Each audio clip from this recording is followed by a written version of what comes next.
मनुष्य के अंदर जो संस्कार होते हैं, उन संस्कारों की जड़ें इतनी गहरी होती हैं कि वह संस्कार अहंकार बनकर मनुष्य के सामने आकर खड़े हो जाते हैं।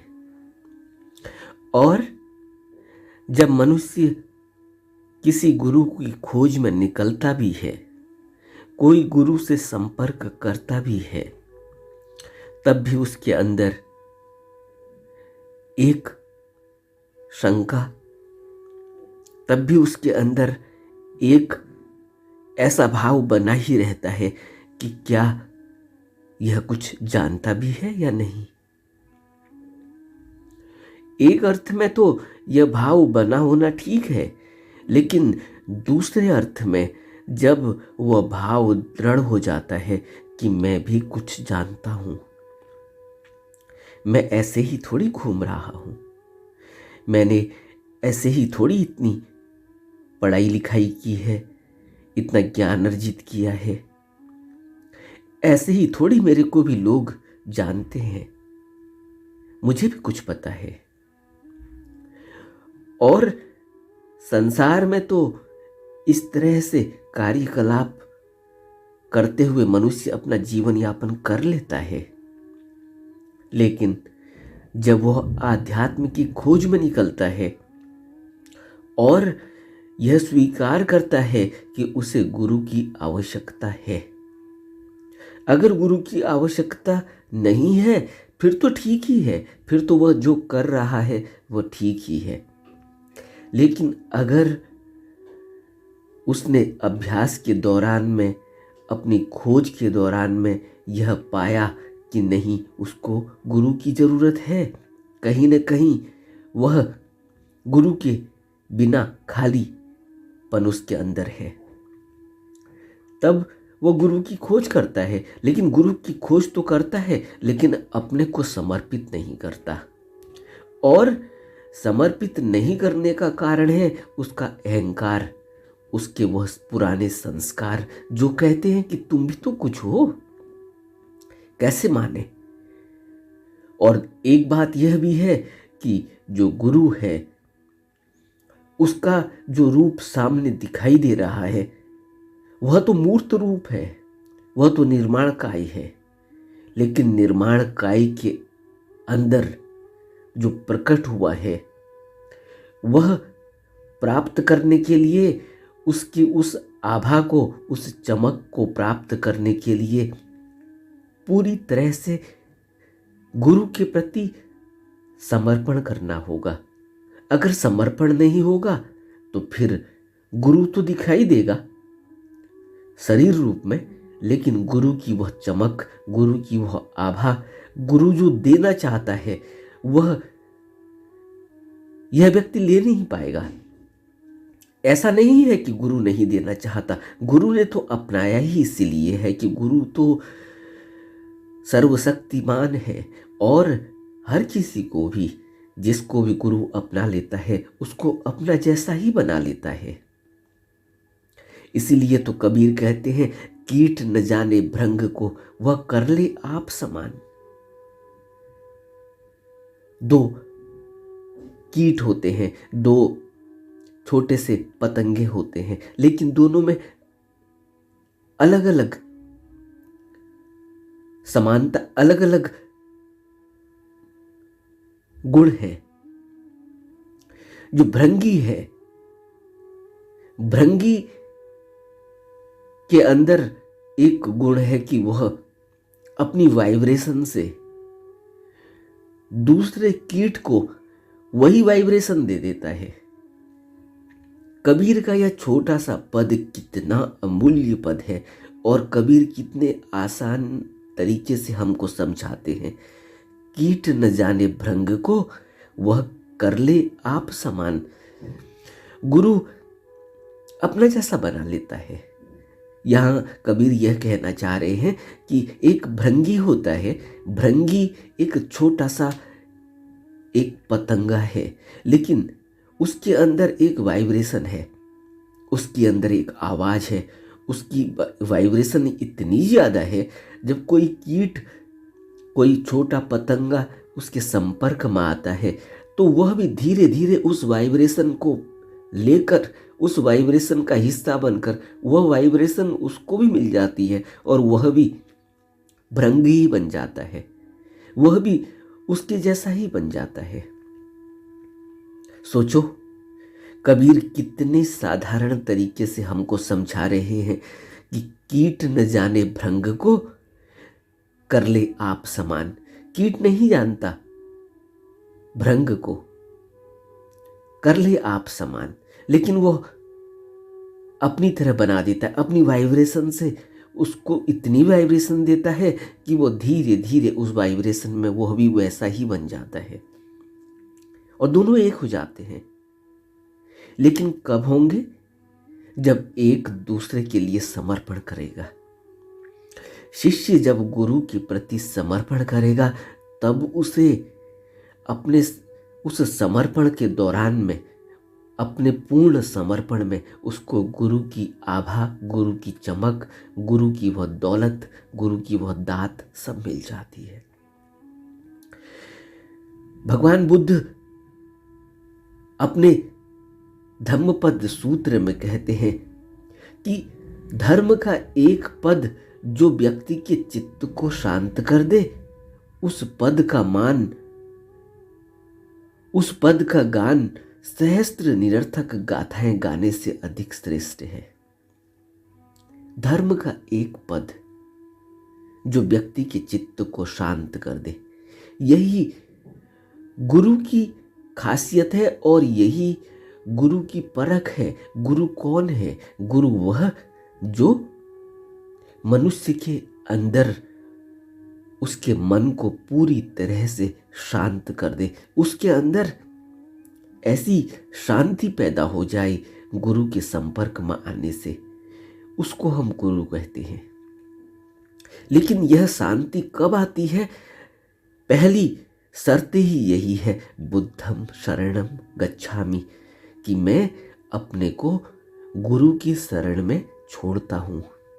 अगर मेरे अंदर अहंकार है, मैं का भाव है, अगर मैंने अभी भी यह सोचा है कि मैं जानता हूं, तो फिर मेरा समर्पण पूरा नहीं होगा और फिर मुझे कुछ मिलने वाला नहीं।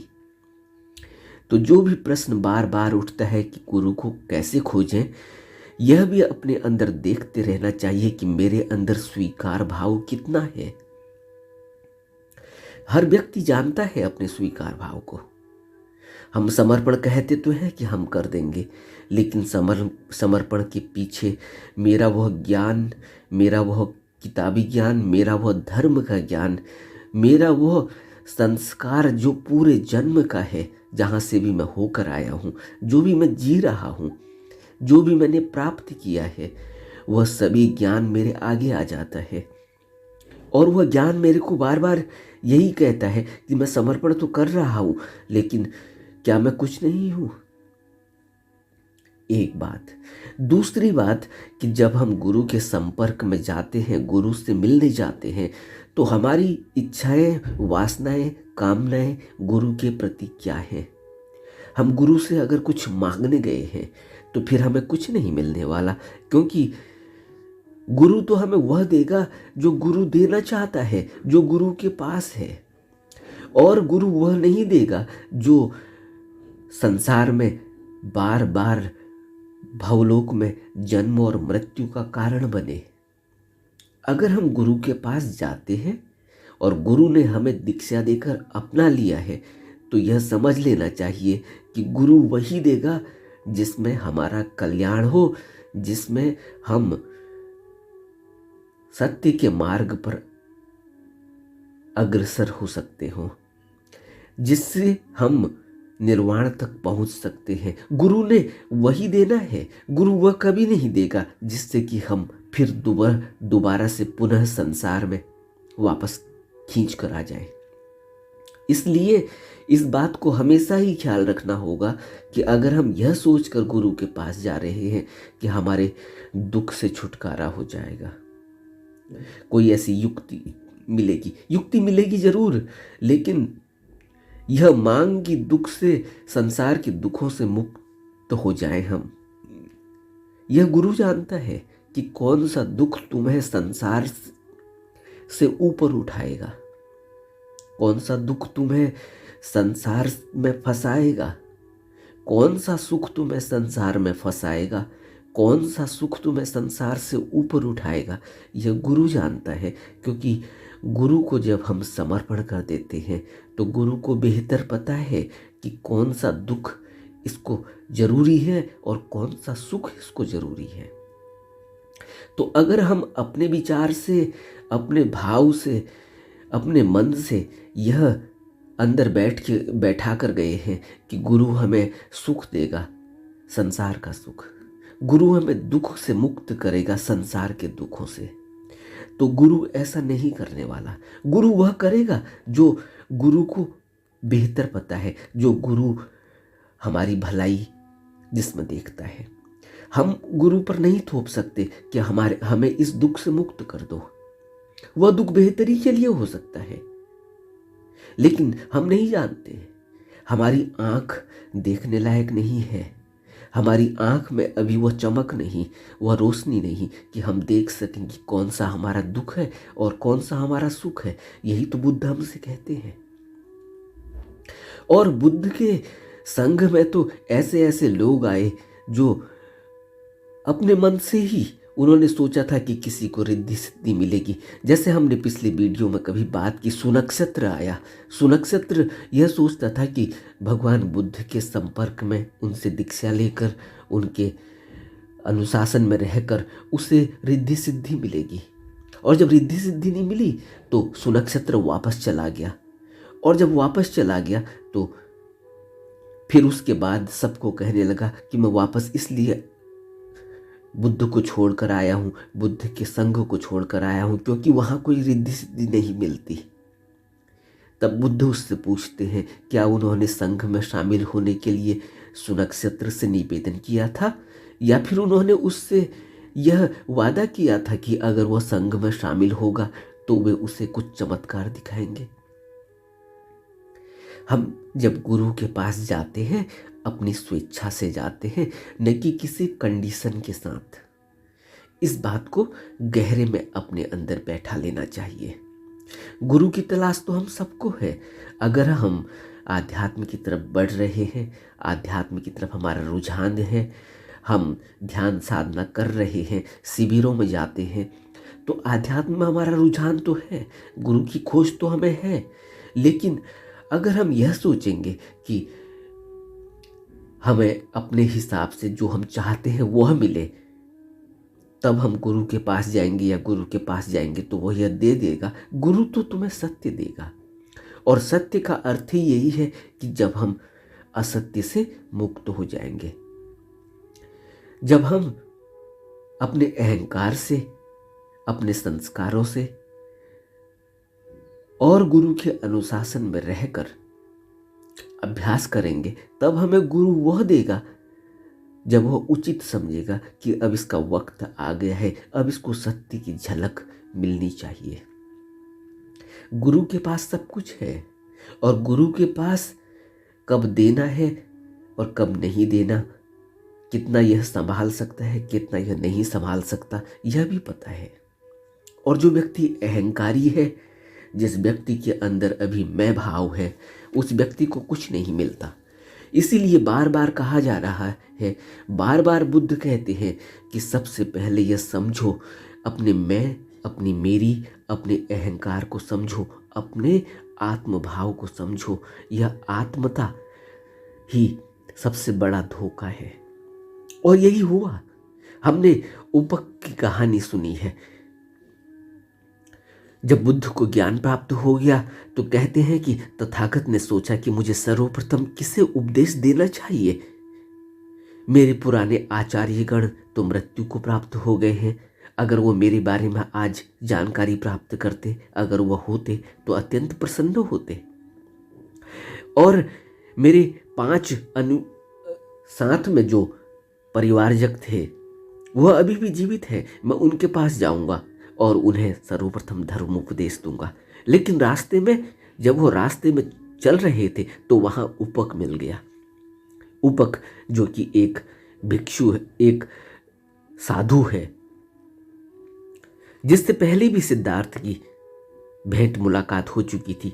ऐसा बताया जाता है कि जब बुद्ध सिद्धार्थ थे और अभ्यासरत थे, उस समय उपक की मुलाकात उनसे हुई थी और उसी रास्ते से उपक गुजर रहा था जिससे अब तथागत बोधि प्राप्त करने के बाद वाराणसी की ओर जा रहे थे। उन्होंने देखा कि उपक रास्ते में है और उपक ने देखा कि तथागत का व्यक्तित्व इतना प्रभावशाली है कि उनके मुखमंडल से में कितनी शांति है। उससे बड़ी हैरानी हुई और उसने बोला, आर्य, आपकी मुद्रा तो शांत है, आपकी आंखों में चमक है, आपके व्यक्तित्व में गंभीरता है। यह इसी बात के संकेत है कि आप जीवन की पवित्रता की पराकाष्ठा तक पहुंच गए हैं। तथागत ने कहा, आत्मदृष्टि को नष्ट करके मैंने मोक्ष की प्राप्ति कर ली है। मेरी शारीरिक क्रियाएं व्यवस्थित हैं। मेरा मन अब तृष्णा से मुक्त है। मेरा हृदय गहन से गहन सत्यों से ओतप्रोत है। मैं निर्वाण प्राप्त हूं। यही कारण है कि मेरी मुख मुद्रा शांत है और मेरी आंखों में चमक है। मैं अब चाहता हूं कि पृथ्वी पर धर्म राज्य स्थापित हो। जो अंधकार से घिरे हुए लोग हैं उन्हें प्रकाश मिले, उनके अमृत के द्वार खुले। उपक ने कहा, क्या आपका यह मतलब है कि आप जिन हो गए हैं? आपने विजय प्राप्त कर ली है? तथागत ने कहा, जो अपने आप को जीत लेते हैं, अपने मन में उठने वाली तृष्णा को जीत लेते हैं, वही सच्चे अर्थों में विश्व विजयी जिन होते हैं। उपक, मैं इन अर्थों में भी जिन हूं। उपक ने सिर हिलाया। आर्यवर, आपका कथन सही हो सकता है। आपका मार्ग दूसरा है और मेरा मार्ग दूसरा। इतना कहकर कहते हैं कि उपक अपने रास्ते पर चल दिया। यह क्या था? यह है, मनुष्य समझ ही नहीं पाता, मनुष्य देख ही नहीं पाता, क्योंकि उपक अभी भी यही सोच रहा है कि उसने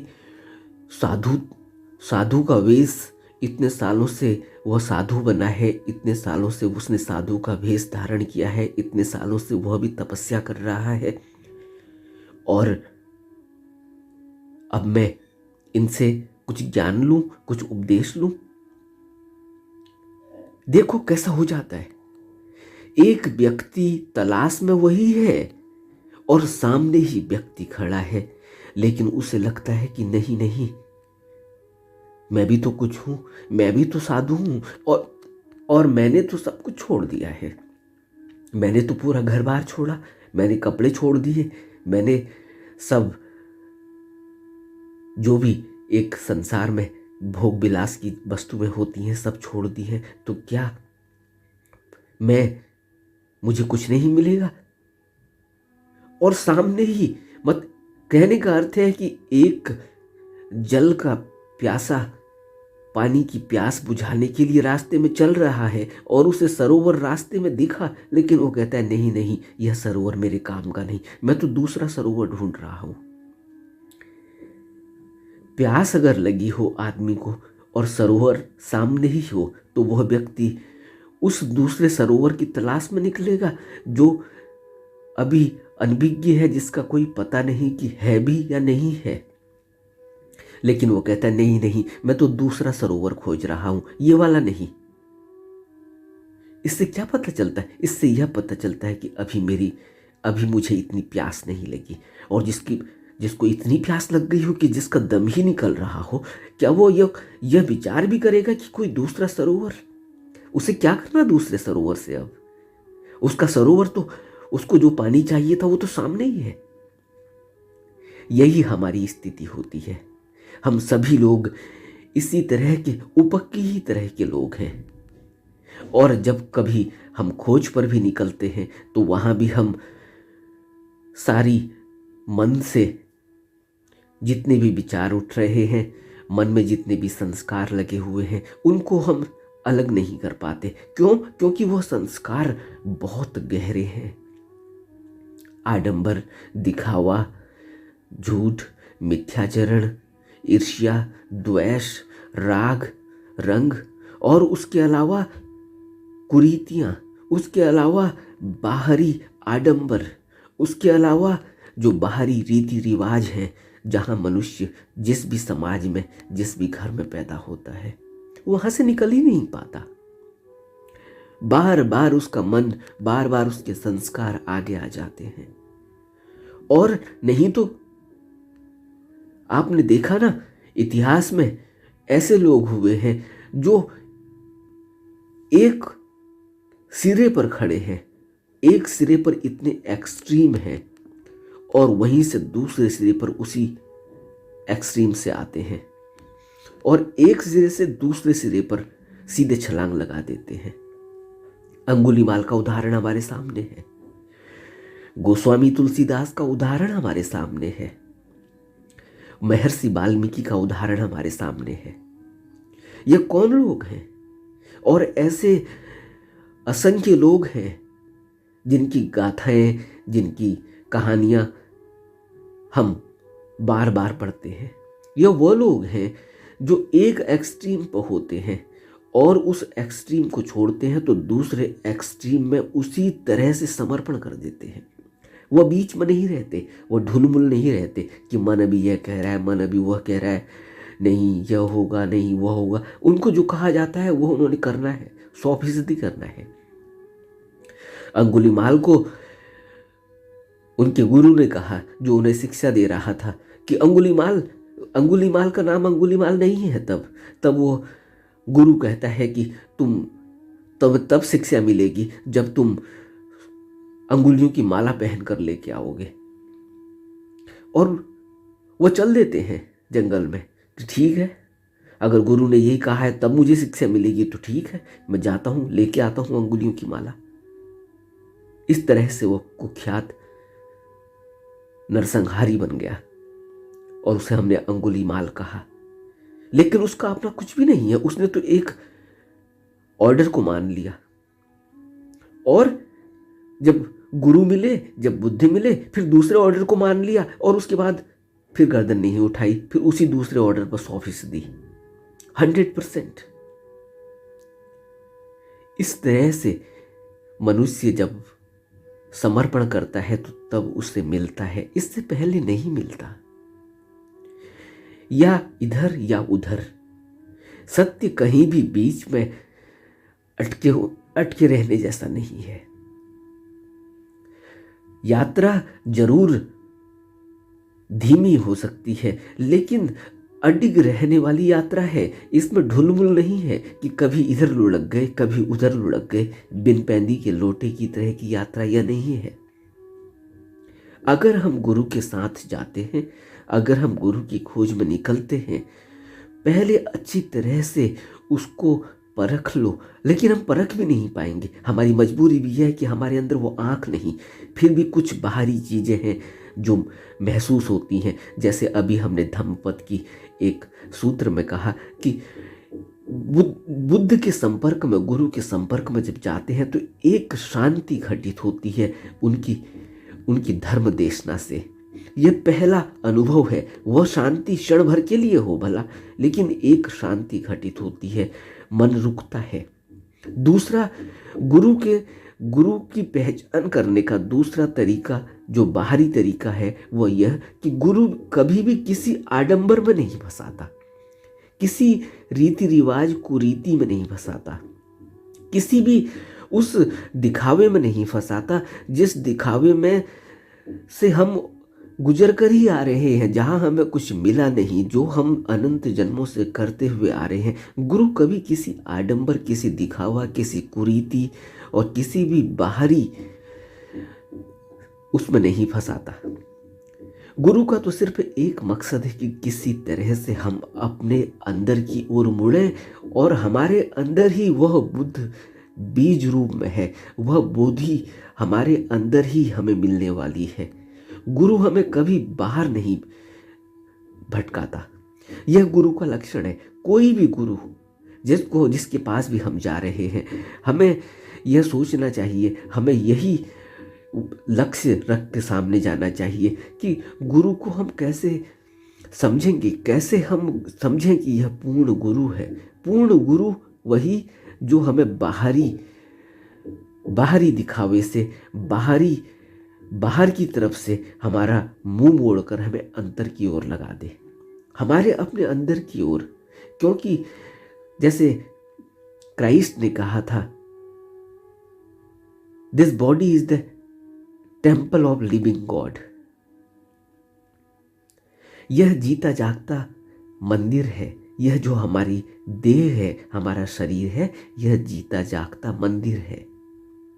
इसकी तरफ हमें बढ़ना है, मन के अंदर। यहाँ से मंदिर की एक परिभाषा, मन के अंदर, इसको मंदिर कहते हैं।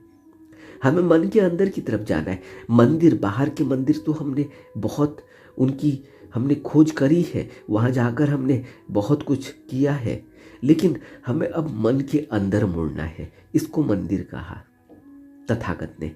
और गुरु हमें हमेशा ही मन के अंदर मुड़ने की, मन के अंदर जाने की विधि बताता है। वह पूर्ण गुरु है।